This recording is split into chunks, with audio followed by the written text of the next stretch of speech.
वडीलच्या मत्साजोग गावचे सरपंच संतोष देशमुख यांची गेल्या वर्षी निर्घृणपणे हत्या करण्यात आली होती। या हत्येनंतर राज्यामध्ये संतापाची लाट उसळली।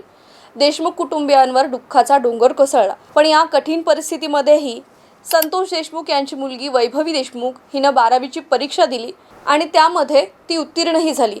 परीक्षेचा ऑनलाईन निकाल सोमवारी दुपारी जाहीर झाला।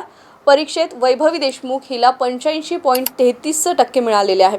संतोष देशमुख यांच्या निर्घृण हत्येनंतर कुटुंबियांच्या डोक्यावर दुःखाचं डोंगर कोसळलं आणि असं असतानाच 12वीची परीक्षा वैभवीने दिली।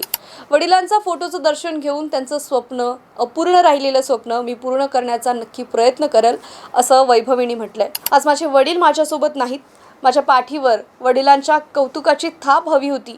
कौतुकाची थाप टाकण्यासाठी ते माझ्यासोबत नाही असं दुःखही तिनं व्यक्त केलं। ही खंत तिनं बोलून दाखवली आहे। एवढ्या कठीण परिस्थितीतूनही तिनं जिद्दीनं यश मिळवून दाखवलेलं आहे।